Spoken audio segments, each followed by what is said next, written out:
하나님의 말씀 마태복음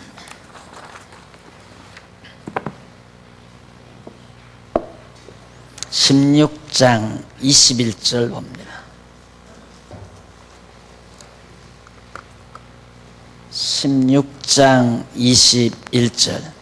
그때부터 예수께서 자신의 제자들에게 자신이 예루살렘으로 가야 할 것과 장로들과 제사장들과 서기관들에게서 많은 고난을 받고 죽임을 당해야 할 것과 제3일에 살리심을 받을 것을 밝히기 시작하셨다.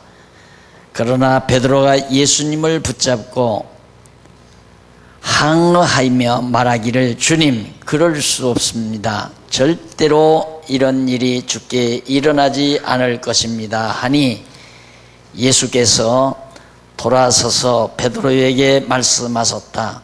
사단아, 내 뒤로 물러가라. 너는 나의 걸림돌이니 이는 네가 하나님의 일을 생각하지 않고 사람의 일을 생각하기 때문이다. 23절까지 봉독했습니다. 지난 주일부터 왕위의 직임에 의한 그리스도 성취죠. 구약의 언약대로 그리스도가 성취된 사실을 왕위의 직임에 의해서 증거하는 내용이 16장 13절로부터 시작이 됐습니다. 그 가운데서 16장 13절로부터 20절까지는 주가 그리스도시며 천국 열쇠를 주관하는 왕임을 가르쳐 준 내용이 20절까지 나오죠. 그러니까 예수님께서 제자들에게 천국 열쇠를 준다고 하면서 반석 위에 주님의 나라, 교회를 세우겠다고 하신 것은 바로 예수님 자신이 왕직을 지니고 있다는 사실을 우리에게 확증해 주기 위한 섭리였습니다. 즉, 예수님이 왕직을 가지고 계시다는 말씀은 당신이 그리스도라는 확실한 증거를 보여주신 것이죠. 그것이 20절까지 소개된 내용이었습니다. 오늘은 16장 21절로 28절까지 두 번째로 나오는 내용인데, 죽었다가 살아날 것과 왕권을 볼 자가 있을 것을 가르쳐주는 내용이 21절로 28절까지 나옵니다. 예수님께서 그동안까지는 전혀 밝히지 않은 사실이 있습니다. 그것이 뭐냐면, 예수님은 이 땅 위에 왜 오셨느냐면 모든 사람의 대속제물로 주려고 오셨다고 했고 섬기려 오셨다고 했습니다. 그 말은 십자가에 못 박혀 죽으러 오셨다는 얘기죠. 그런데 혹자들은 예수님이 십자가에 못 박혀 죽으신 것은 실패자였다.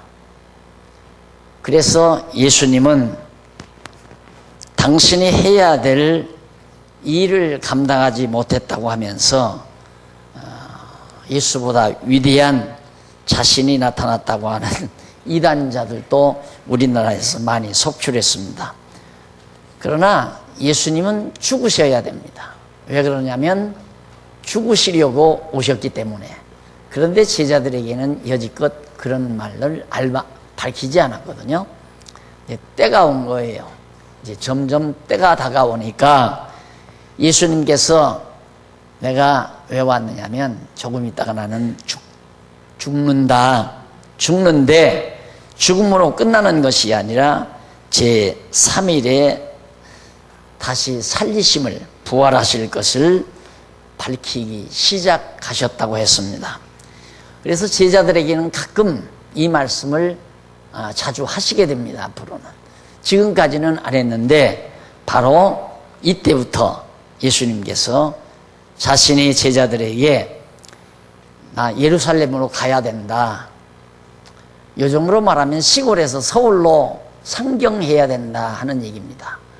그러나 농촌 시골 사람이 서울로 상경하는 것은 꿈을 안고 상경하겠지만은 예수님은 예루살렘으로 가시는 것은 하나님의 뜻을 이루려고 간다는 얘기죠. 하나님의 뜻이 뭐냐면 죽었다가 부활하시는 겁니다. 왜 죽었다가 부활하시는가? 그리스도라는 사실을 증거하기 위해서예요. 예수님이 죽었다가 부활하지 아니하면 그리스도가 될 수가 없는 거거든요. 그리스도가 아니라는 얘기입니다. 앞에서 말씀드렸죠. 내가 너희에게 이 시대에 보여줄 표적이 있다면 요나의 표적밖에는 보여줄 것이 없다. 요나의 표적이란 죽었다가 3일 만에 다시 살아나는 표적이거든요. 그 표적을 보여줄 표적밖에는 내가 없다. 그러니까 그 표적을 이제 보여주겠다는 얘기죠. 죽었다가 다시 3일 만에 다시 살아난다. 이러한 표적을 행하기 위해서 예루살렘으로 나는 가야 된다. 왜냐하면 예루살렘에 가야 예수를 잡아 죽일 자들이 있단 말입니다. 그러니까 예수님은 당신을 잡아 죽일 자들을 향해서 당당하게 나아가는 겁니다. 누가 오늘 아침에 그래요. 너무너무 고통스러워서 하나님 차라리 날 데려가 주십시오 얘기를 했다고. 근데 예수님은 죽음을 향해서 갑니다. 그냥 예루살렘에서 죽일 자들이 있다는 사실을 예수님은 알고 예루살렘에 당신 명예를 나타내기 위해서 당신을 자랑하기 위해서 예루살렘으로 간다는 얘기가 아니라 예루살렘에 가서 죽기 위해서 가겠다 얘기예요. 당신이. 그러니까 당신을 죽일 자들을 향해서 예수님이 가시겠다는 것이 바로 이 본문이거든요. 사도 바울도 그러지 않았어요? 그 뒤에 바울도 예루살렘에서 결박과 죽음이 기다린다. 그렇지만 나는 결박이 기다린다 할지라도 나는 가야 한다.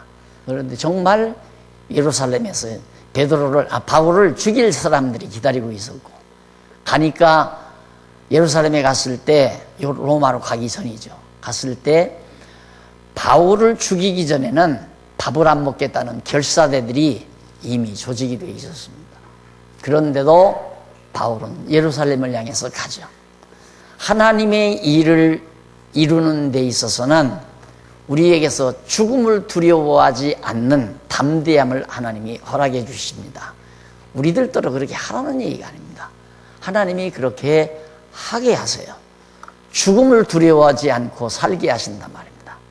그러니까 적어도 사명을 가진 자는 내가 사명을 받은 자인가 사명을 받지 아니한 자인가, 그걸 분별하는 일 중에 하나가, 중요한 것 중에 하나가 내가 정말 죽음을 두려워하지 않는가.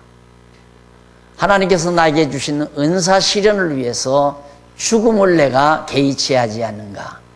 그렇다면 확실히 사명을 받은 자입니다. 죽어도 이 일만은 해야 된다. 하나님 앞에서 내가 받은 이 은사를 위한 이 일만은 내가 죽어도 해야 된다고 하는 이런 생각이 있으면 그건 반드시 사명을 받은 자예요. 은사를 또 받은 자이고, 그걸 하나님이 주시는 마음이거든요. 세상 모든 사람들이 죽을까 봐 겁이 나는데 죽어도 이 일을 해야 된다고 하니 그건 완전히 세속과는 다른 사람이죠. 그런데 죽을까 봐 아직도 떨면 하나님 앞으로 아직 사명이 자기에게 안 온 겁니다. 사명이 오지 아니한 자들, 이제 참 제가 목사로서 몇십 년을 살다 보니까 목사가 참 잘못되기가 너무너무 쉽더라고요. 내가 늘 느끼는 바가 바로 그거예요. 많은 사람들이 자기를 따르는 줄 알아요. 목사가 착각하는 게 뭐냐면 많은 사람들이 자기를 따르는 줄 알아요. 그러니까 많은 사람들을 자기가 유익한 쪽으로 이끌어 가려고 온갖 재간을 다 부리게 됩니다. 자기도 몰라요. 그것이 바로 주를 위한 것인 줄 알고 또 그렇게 하는 것이 지도자가 해야 될 일인 줄로 착각을 해요. 그러다 보면 이제 자기 좋은 대로 성도들이 움직여 주기를 바라고, 자기 원하는 대로 성도들이 열심 내주기를 바라는 그런 쪽으로 자꾸 유도해 가는, 그게 아니더라요. 그게 어리석은 거예요. 그것이 지도자로서, 목사로서는 참으로 탈선하기 쉬운, 곁길로 가기 쉬운, 그래서 내가 늘 시간 있을 때마다 우리 장로교의 기본 정신에서 많이 퇴색했다. 한국적 장로교다. 왜냐하면 장로교가 처음에 한국에 들어올 때만도 지금과 같은 장로교는 아니죠. 이렇게 완전히 지도자가 독주하는 그런 장로교가 아니었단 말입니다. 그런데 하다 보니까 그런 식이 되졌고, 그래서 이제 총회 안에서 정치가 일어나고 세력 싸움이 일어나고 세력을 얻기 위해서 온갖 부패가 자행되고 자연히 그렇게 되는 거죠. 왜? 지도자는 자기 중심대로 하려고 하는 의도를 가지고 있기 때문에. 그래서 어제도 우리 교사들하고 무슨 얘기를 하다가 식사를 하러 가면서 한마디 했더니, 그런 생각을 하기 때문에 성경신학이 나온 겁니다 라고 얘기를 어느 분이 하더라고요. 그런 생각이란 뭐냐면, 내가 지금 여러분들에게 하는 말씀입니다. 다 누구나 자기 좋은 대로 하기를 바라는 그 생각, 그것이 자연스러운 거예요. 그래서 그 뒤에 바로 보면 베드로가 그런 모습으로 나타납니다. 그러자 22절, 그러자 베드로가 예수님을 붙잡고 항의하며 말하기를, 건방지게 자기가 어떻게 예수님, 스승이신 예수님을 향해서 항의를 하느냐 말입니다. 어떻게 항의하냐면, 주님, 그럴 수 없습니다. 절대로 이런 일이 주께 일어나지 않을 것입니다. 얼핏 보면 베드로가 굉장히 주님을 생각하는 것 같습니다. 어느 사람이 감히 주님을 죽입니까? 주님께 그런 위험스러운 일이 나타나서는 안 됩니다. 굉장히 베드로가 주님을 생각하는 것 같지만은 아닙니다. 예수님은 벌써 베드로의 마음, 깊은 마음 속을 들여다보고 있습니다. 얼른 표면을 들으면, 드러나는 말을 들으면 굉장히 주님을 위한 것 같아요. 내가 이제 예루살렘에 가서 십자가에 못 박혀 죽어야 한다. 나는 죽어야 되고, 거기 보면 누구에게, 그 당시에 종교 지도자들에게, 장로들과 대제사장들과 서기관들에게 많은 고난을 내가 받을 뿐 아니라 그들에게 죽임을 당할 것과, 그러나 죽임당한 뒤에 제3일에 살아난다고 하는 사실을 말하자, 어디 감히 예수님에게 그런 고통스러운 일이 있을 수 있습니까? 하고 예수님을 위해서 편드는 것 같은 말을 했으나, 23절, 예수께서 돌아서서 베드로에게 말씀하셨다. 단마디, 사탄아, 사탄아. 왜? 이 사탄아, 내 뒤로 물러가라. 사탄이라는 것이 별도로 어떤 한 객관적 존재로 그렇게 존재하는 게 아니에요. 베드로가 금방 사탄으로 바뀌어요. 목사가 금방 사탄으로 바뀌고, 장로도 사탄으로 바뀔 수 있고, 권사도 집사도 성도들도 사탄으로 바뀔 수 있다 이 말이에요. 그럼 사탄이 뭐 뿔나고 뭐 시커멓고 별스럽게 생긴 게 아니에요. 간단해요. 사람의 일을 생각하는 자가 사탄입니다. 하나님의 일을 생각지 아니하고 사람의 일을 생각하는 자가 사탄이라 말입니다. 그러니 우리 사탄 노릇하고 살 때가 너무너무 많거든요. 그래서 이 사탄 노릇하지 아니하는 것이 바로 사탄과의 싸움에서 이기는 겁니다. 너희는 먼저 그 나라와 그 의를 구하라. 그게 하나님의 뜻이기 때문에 구하라는 거거든요. 뭘 먹을까, 뭘 마실까, 이런 걸 생각하는 건 사람 자기 자신을 생각하는 거니까. 그건 사탄과 같은 이방인들도 그런다 이 말이에요. 너희는 그러지 말아라. 예수님께서 말했듯이. 베드로도 역시 지금 신바람 났잖아요. 예수님 잘 만나가지고 갈릴리 바다에서 고기나 낚아가지고 먹어야 되고, 가끔 가다가 풍랑 만나서 생명의 위협도 받아야 되고, 고기 잡을 때도 있고 못 잡을 때도 있고, 괴롭기도 하고 참 고통스럽기도 한데, 어떻게 예수님 만나서 가는 곳마다 정말 많은 사람들로부터 추앙을 당하고, 예수님이 또 내세워주고 인정해주고, 정말 12제자 중에 특별히 싹 뽑아서 2손으로 뽑아가지고 따로 조금 있으면 또 그게 나와요. 예수님에게로부터 특은을 받고 특별한 사랑을 받고 살판나죠. 그런데 예수님 죽는다니까 자기가 걱정해. 그러면 나는 또 가서 고기나 아까 먹고 살아야 되느냐, 고기 잡아먹고 살아야 하지 않나. 그러면 이 많은 군중들 속에서 나 잘난 척하고 우쭐대고 살던 이런 모습도 이제는 자기에게서 사라질 거 아닌가. 얼마나 좋았겠어요. 예수님 모시고 딱 가면 막 군중 구름대처럼 사람들이 모여드니까 저리가 여기 가까이 하지 마 하고 대단히 권세를 부리면서 예수님하고 살았으니까 살판 났죠. 베드로는. 그래서 예수님 돌아가신다니까, 죽는다니까 그러지 말라 이 말. 자기를 생각하고. 그래서 예수님께서 사탄아 내 뒤로 물러가라. 왜? 너는 나의 걸림돌이니. 사람의 일만 생각하면 나의 걸림돌이니. 모든 생활이 다 그렇죠. 만약에 목사가 사람의 일을 생각한다면 교회의 걸림돌이죠. 교회의 걸림돌. 교회의 걸림돌이란 말은 교회 머리 대신 그리스도의 걸림돌이 되는 겁니다. 목사가 자연인처럼 사람의 일만 생각한다고 한다면 그리스도의 걸림돌 하던 베드로처럼 사탄 노릇하는 거 아니겠어요? 그런데 다 그렇게 사는 경우가 많아도 누구도 그걸 짐작해내는 사람도 없죠. 또 그렇게 지도자가 살아가기 때문에 지도자도 성도들을 또 몰라봐요. 사람의 일만 보고 생각하면서 살아가도 착실한 성도로 착각한다 그 말이에요.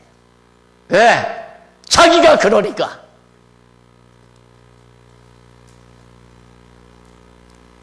그러나 하나님의 일을 생각지 아니하고 인간의 일, 자기 자신의 일만을 생각하는 자, 사탄이라고 예수님께서 단호하게, 사정없지 않아요.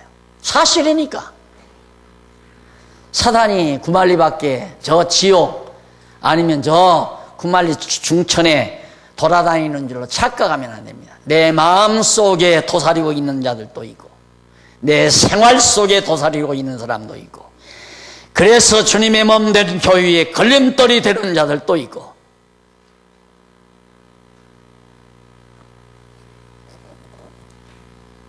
그러나 하나님의 일을 생각해서 살아가면 하나님께서 그 사람을 다 알아보는 거죠. 모르는 게 아닙니다. 예수님도 베드로를 알아보잖아요. 예수님도 베드로를 알아봐요.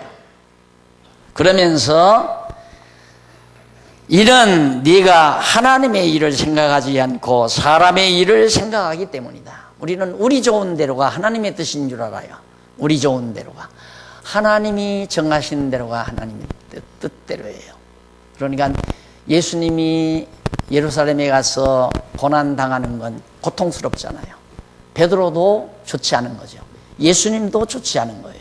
오죽하면 예수님도 이 쓴 잔을 내게서 떠나게 해달라고 했을까요? 안 좋은 거니까. 내게는 안 좋은 거니까.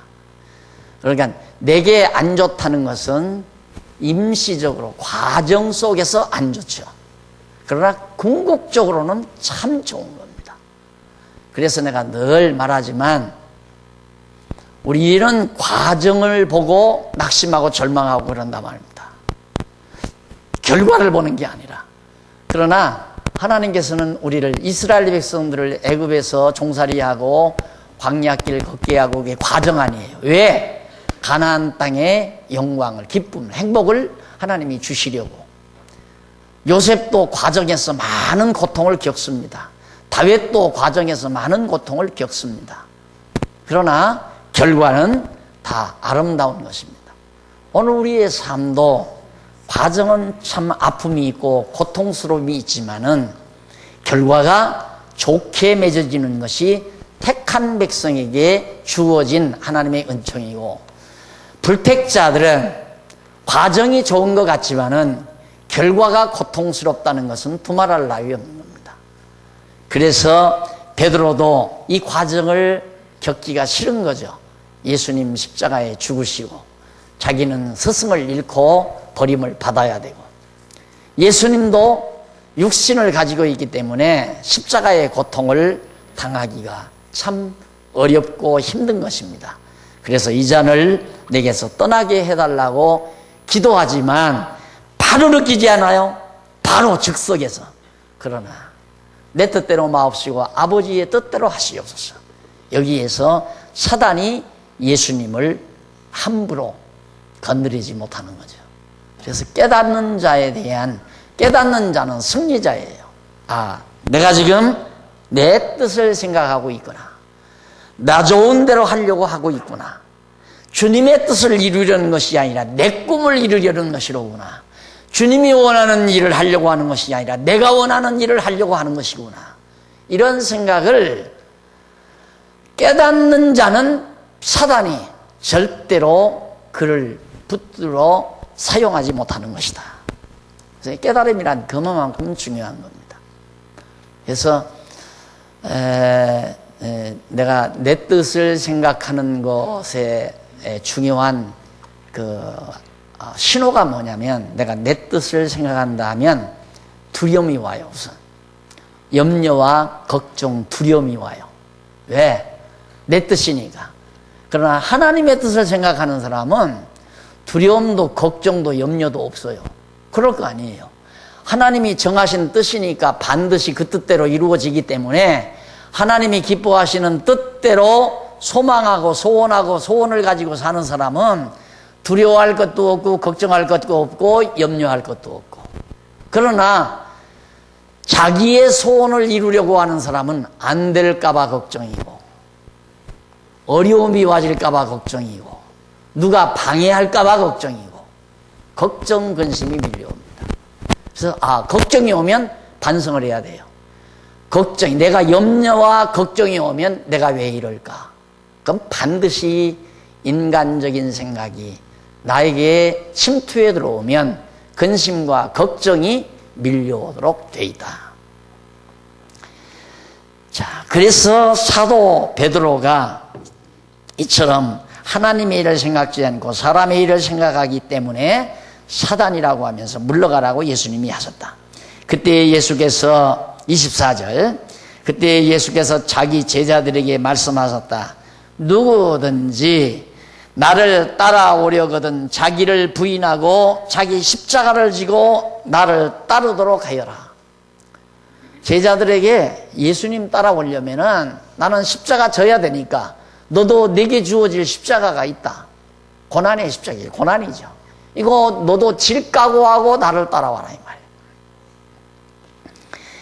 나를 따라오려거든 자기를 부인하고 자기를 자기를 긍정적으로 자기를 위하고 자기 욕심을 채우고 자기 목적을 달성하려고 하는 것은 주님 따를 자격이 없다 이 말이죠. 그러니까 오늘 예수님께서 제자들 앞에서 지금 당신이 그리스도 되심을 분명하게 증거하는데, 그 그리스도 중에도 왕이 되시는 일이죠. 그런데 예수님이 왕위에 앉기까지 고난의 쓴 잔을 겪어야 하는 겁니다. 죽음의 고비를 넘어서서 부활의 영광을 맞이해야만이 그가 만왕의 왕으로 부활하시게 되는 거죠. 그래서 나를 따라오려거든 자기를 부인하고 자기 십자가를 지고 나를 따라오도록 하여라. 말씀을 오늘 우리가 들으면서 참 인간적인 노력으로는 도저히 불가능한 겁니다. 인간은 태어나서부터 자기중심이에요. 내가 늘 사석에서도 가끔 하는 얘기지만 우리 우리 대한민국 같은 경우는 너무 민주주의의 기본 이념이나 기본 정신이나 기본 문화가 없는 상태에서 너무 자본주의가 급작스럽게 정착이 되어버린 거예요. 이게 정상적인 자본주의가 아니죠. 우리나라 자본주의 같은 경우는. 근데 서구의 자본주의, 서구 자본주의도 미국의 자본주의보다 구라파 자본주의가 훨씬 조금 더 업된 그런 자본주의로 볼 수 있습니다. 그러니까 구라파는 비교적 약간 생활이 거의 이제 평준화되어 가잖아요. 미국은 빈부격차가 엄청납니다. 우리나라 같은 경우는 미국의 자본주의를 그대로 받아서 답습하고 있는 거죠. 이게 구라파 유럽의 자본주의하고는 조금 다릅니다. 그런데 왜 그러냐면 유럽은 사실 굉장히 그 기독교 문화가 정말 활짝 꽃 피워진 나라예요. 그런데 미국이라는 나라는 역시 이제 300년 전에 개척을 해서 갔지만은 거기가 살기 괜찮다 하니까 각종 문화 바탕 속에서 살던 여러 잡종이죠. 쉽게 말하면 여러 인종들이 다 모여서 이제 미국에 이제 살면서 살아가는데 처음에 이제 북구라파에서 미국으로 이민 갔던 처음에 개척했던 그 사람들이 지금 거의 다 부호로 딱 자리 잡고 있습니다. 우리나라로 말하면 그게 지주급들이죠. 양반 지주급들. 그 다음에 이제 이민이 누가 가느냐면 남쪽 구라파 남쪽에 있는 이탈리아를 중심으로 한 그런 세대들이 이제 이민을 가가지고 청바지 세대가 되진 거죠. 막노동군이 중산층 내지는 막노동군으로. 그다음에 이제 요즘에 이제 각 나라에서 자기 나라에서 먹고 살기가 힘들어서 이민 간 세대들이 이제 가서 채소 장사도 하고 뭐 세탁소도 하고 그러면서 이제 살아가는 그런 문화가 형성이 되어 있는 겁니다. 그렇기 때문에 미국이라는 나라는 정상적인 자본주의도 아니에요. 미국도 역시 그 부호들이 완전히 상위급 일부분이 전부 다 돈을 거머잡고 좌지우지. 거기는 유대인들도 많이 껴있죠. 그런데 우리나라는 양반 계급, 양반, 일하면 절대 일하는 것은 쌍민이에요. 삽들고 괭이 들고 일하는 건 상민이에요. 일 안 하고 긴 담뱃대에 떡, 이렇게 꽂고, 긴, 지팡이 들고, 거들먹대는 분들이 다 양반이고, 모자, 갓 쓰고, 망건 쓰고. 그런 세대가 엊그저께거든요. 상투 꽂은 건 다 봤어요. 어린 시절에. 요즘도 저 산골에 가면 상투 꽂는 사람이 있습니다. 그렇게 양반, 유교 문화권 속에서 양반들이 지배하던 그런 사회에서 바로 공산당이 한바탕 쓸고 가는 통에 막 미국이 달려들면서 이제 자본주의가 우리나라에 이승만 박사를 통해서 들어온 거란 말입니다. 그래서 자본주의의 형식만 받아들인 거예요. 정신은 하나도 없고. 그러다 보니까 전부 요즘 젊은이들은 에고이스트예요. 자기밖에는 몰라요. 철저히 자기중심이에요. 남은 몰라요. 철저히 자기중심이에요. 그래도 오늘 여기 앞에 앉아 계신 어른들, 우리 세대들은 그래도 이웃을 배려할 줄 알아요. 남을 배려도 하고 좀 나누어 먹고 싶은 생각도 있고 이런 것도 있는데 요즘 젊은 세대들은 그거 없어요. 거의 없어요. 그게 이제 교회 위기입니다. 교회 위기가 바로 그런 거예요. 교회 위기. 우리 교회도 힘든 것이 왜 힘이 드느냐면 어른들은 적은데 젊은이들이 많단 말입니다. 아이들 젊은이들이 많다 보니까 어른들이 우리나라 이제 경제나 똑같아져요. 우리나라 노인 인구는 많아지고 젊은 세대들이 적어져서 앞으로는 젊은 세대 한 사람이 노인 한 사람을 책임을 져야 된대요. 그러니 얼마나 힘들겠어요. 그런데 우리 교회는 이제 아직 그렇게 고령화가 아니기 때문에 어른들, 경제력이 있는 어른들이 이 전체 모두를 감당하고 가려니까 힘이 들고 고달프고 젊은이들은 방관하고 젊은이들은 별로 교회에 대해서 크게 짐지려고 생각도 않고 또 크게 그렇게 관심도 없고 이제 부모가 나오니까 나오는 경우도 있고, 나오더라도 경제적으로 부담지고 자기 힘을 지려고 하는 생각도 별로 안 하고. 자, 이런 상태에서 살아가기 때문에 철저히 자기중심이란 말입니다. 나만을 생각하고 내 인간 중심, 사람 중심, 사람의 일만 생각하고 자기 행복 추구하는 것만 온전히 머릿속에 남아있고, 이런 사람들을 그리스도의 사람으로 바꾸고 간다는 것은 쉽지 않단 말입니다.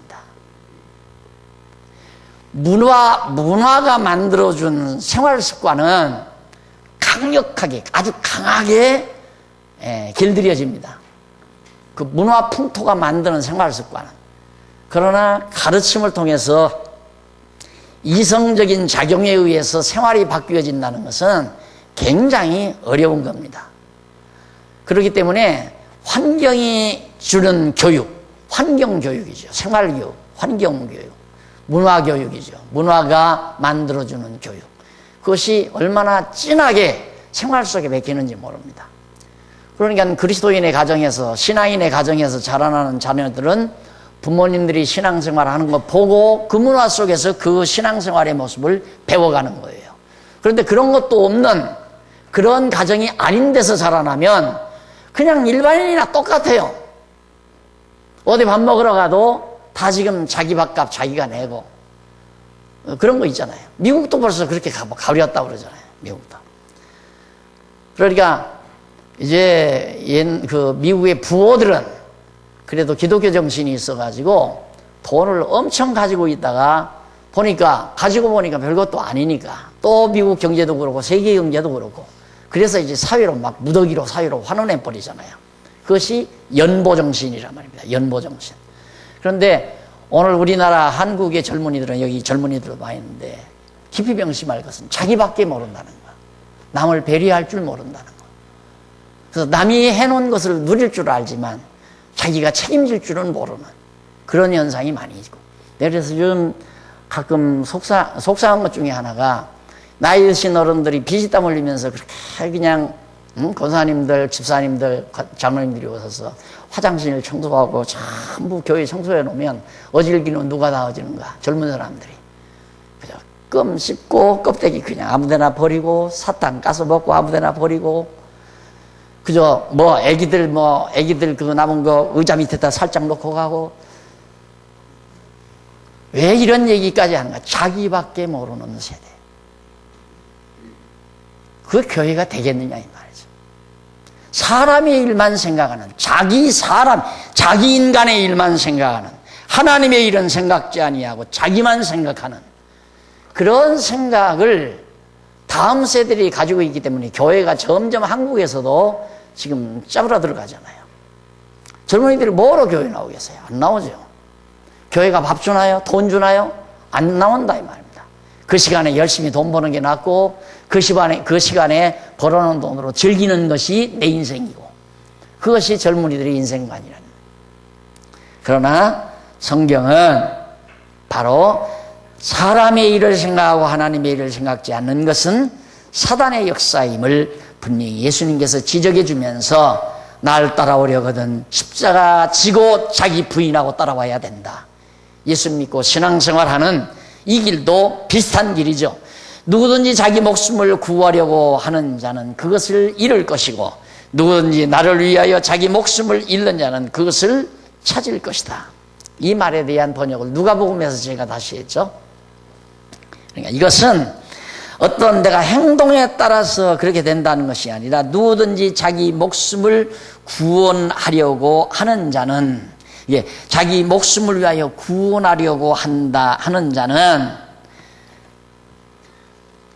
그것을 잃을 것이고 누구든지 나를 위하여 자기 목숨을 잃는 자는 그것을 찾을 것이다.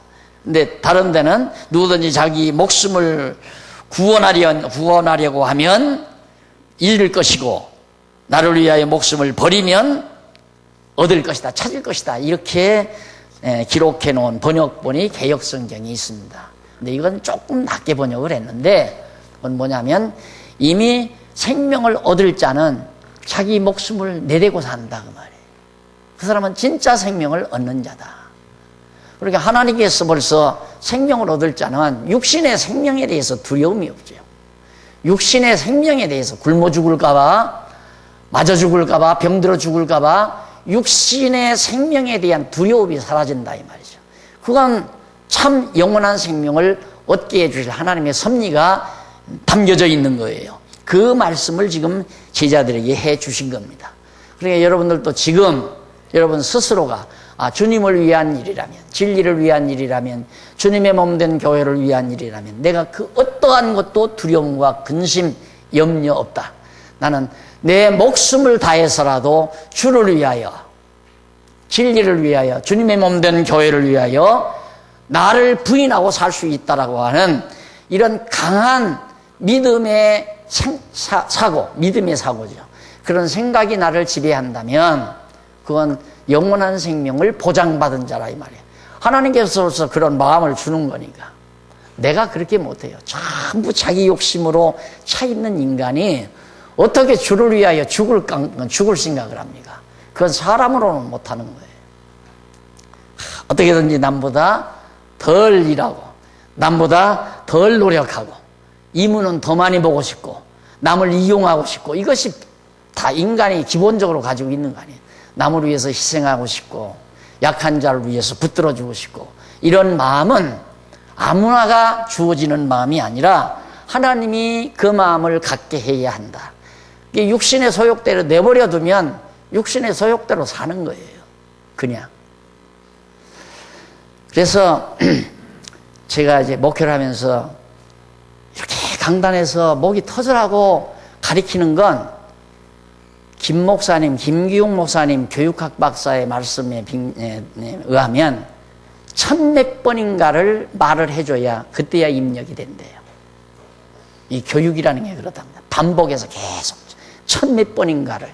이게 교육학에서 제대로 논리적, 이론적으로 정리가 된 얘기니까. 근데 내가 이걸 1000번 할 수가 없죠. 그렇게 이렇게 말로 가르치는 것은 한계가 있다는 얘기예요. 왜? 귀로는 와 닿는데 몸으로 와 닿질 않는 거예요. 그래서 체제개혁이라는 것이 생기는 겁니다. 체제개혁이 되면 이제 몸으로 와질 거예요. 몸으로 우리 성도님들이 각자가 와질 거예요. 아하, 내가 나만 생각하고 살았구나. 이 생각이, 이게 몸에 와 닿아야 할 거 아니겠어요? 나는 내 이익만을 위해서 살았구나. 나는 남에게 짐만 지우고 살았구나. 나는 누구에게 도움을 받고 살았구나. 이것을 뼈저리게 본인 스스로가 와서, 몸에 와서 닿아야 그런 문화로 교회 문화를 바꾸어 가는 것. 그게 체제개혁의 중요한 핵심입니다.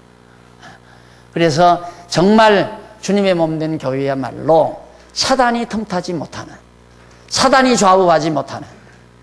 보세요, 이번에도 우리가 체제개혁 한다니까 막 반대하고 한 사람이 있다면서 문자 메시지. 그거 왜 반대했는지 난 모르겠어요. 이게 날들어 다 가지고 해라. 그 말이 하지 말란 말은 박목사 네가 다 거머쥐고 호백발 할아버지 될 때까지 죽어도 놓지 말고 우리 이옥분 권사님 말씀대로라면 그거로는 이제 경험학적으로 얘기를 하는 거예요. 박목사 내 말대로 해. 저 마당 가운데다 사택지야. 지코 엉덩이 딱 푸시고 앉아있어. 이옥분 권사님이 나한테 한 얘기예요. 안 그러면 이거 박목사 그만둬. 이거 다 날아가 버리니까.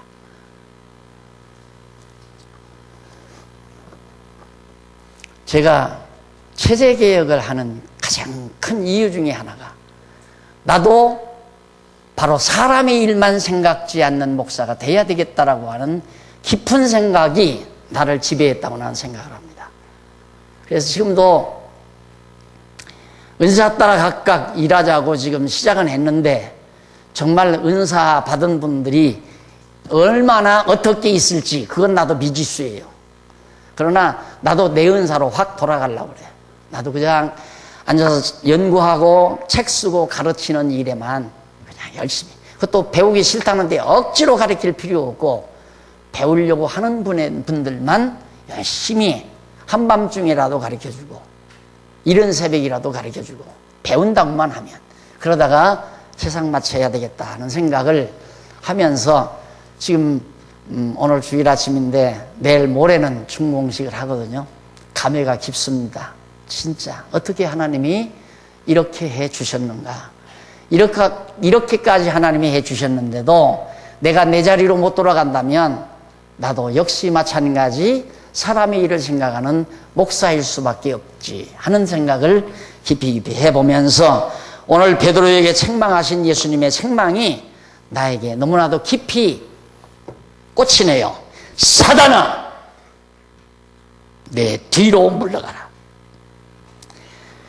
교회를 주님을 저해하는, 주님의 앞길을 저해하는 나의 걸림돌이 되는 그런 사단과 같은 존재, 뒤로 물러가라. 나 자신부터 반드시 이 말씀을 깊이 마음에 심고 싶은 심정에서 오늘 말씀을 드린 겁니다. 누구든지 자기 목숨을 버리려고 한다면 그건 버리려고 하는 자는 그건 벌써 하나님께서 그런 마음을 주셨기 때문에 얻지만은 만약에 목숨을 자기 스스로 구하려고 한다면 이는 벌써 잊어버릴 자다. 자기 목숨을 자기가 책임지려고 하는 사람은 하나님 안 믿는 사람 아니에요. 안 그래요? 자기 목숨을 자기가 책임지려고 하는 사람은 하나님과 멀어진 사람이란 말입니다. 내 목숨 하나님이 책임진다는 거 확실히 믿는 사람은 자기는 죽음도 겁낼 것 없잖아요. 하나님이 죽게 하면 죽는 거고 살게 하면 사는 거니까. 바로 그런 의미에서 예수님께서 죽기 위하여 목숨을 잃는 자, 내가 주님을 위하여, 나를 위하여, 예수 그리스도를 위하여 자기 목숨을 잃는 자는 자기 생명을 찾는다 라고 하면서 사람이 온 세상을 얻고도 자기 목숨을 잃는다면 무슨 유익이 있겠느냐. 사람이 자기 목숨의 대가로 무엇을 주겠느냐. 우리 인간의 목숨, 여기서 말하는 생명이라고 하는 것은 예수님은 영원한 생명을 의중에 두고 하시는 말씀입니다. 그러니까 결국 우리의 영원한 생명을 보장해 주시는 그리스도를 위하여 우리가 육신의 생명도 가차없이 될 수 있는 큰 믿음이 하나님께로부터 주어진 자는 영원한 생명을 얻는다는 보장을 받은 자다.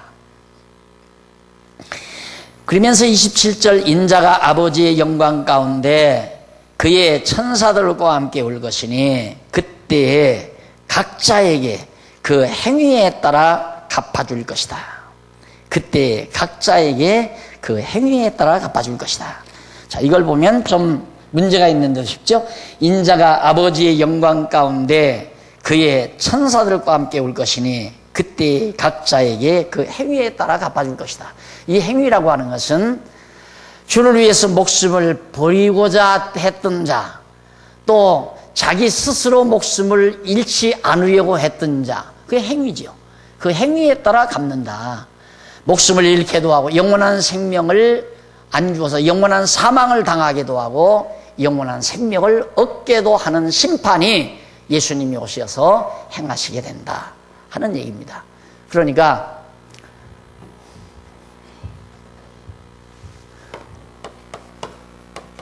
주를 위해서 죽음, 이것도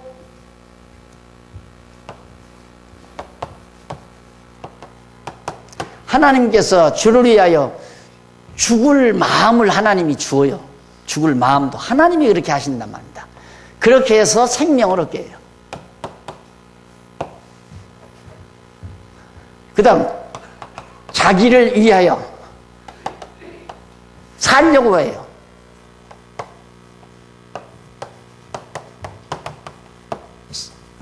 죽는다 이 말이에요.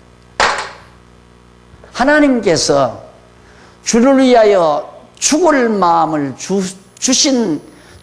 죽을 마음을 주어서 생명을 얻게 하고 자기를 위하여 살고자 하는 자는 죽게 만드시고 자기를 위하여 살려고 하는 그 마음만 하나님이 주신다 이 말이에요. 주를 위한 마음은 전혀 없이 오직 자기만을 생각하는, 자기 일만을 생각하는, 하나님의 일은 전혀 생각지 아니하는 이것이 바로 26절 온 세상을 얻고도 자기 목숨을 잃으려면 무슨 유익이 있느냐. 예수님이 오셨을 때에 바로 행위에 따라서 갚아줄 것이다. 저렇게 어떤 행위? 주를 위한 행위냐, 자기를 위한 행위냐. 이 행위가 자기 의지로 하는 것이 아니라 하나님이 하게 하시는 행위예요. 하나님이 철저히 자기만을 위해서 살고자 하는 마음을 주어서 자기만을 위해서 살게 만들어요. 하나님이 오직 주를 위해서 살고자 하는 마음을 주어요. 그래도 육신이 있는지라 때로는 자기를 위해서 생각을 해요. 그럴 때 사단이라고 자기 마음을 향해서 외칠 수 있으면 다행입니다. 그래서 제가 목회를 몇십 년 하다 보니까 다 빠져나가도 몰라요. 자기를 위해서 나가도 그것이 자기를 위해서 나간다고 생각을 안 해요. 그게 아주 참 목회자가 범하기 쉬운 가장 무서운 길이더라 하는 얘기를 했던 이유가 바로 그게 있습니다. 근데 목회자뿐만 아니라 성도들도 마찬가지예요. 교회 생활을 통하여 정말 내가 주를 위하여, 하나님을 위하여, 진리를 위하여 내가 진짜 사는 것이 내 삶의 목표인가. 여러분들이 기도할 때마다 왜 살아야 하며 어떻게 살아야 하는지도 알고 있습니다. 알게 하셨습니다. 알기는 아는 것 같아요, 또. 그런데 생활이 안 나오는 거 아닌가 하는 생각도 해보고요. 자, 그 다음, 이제,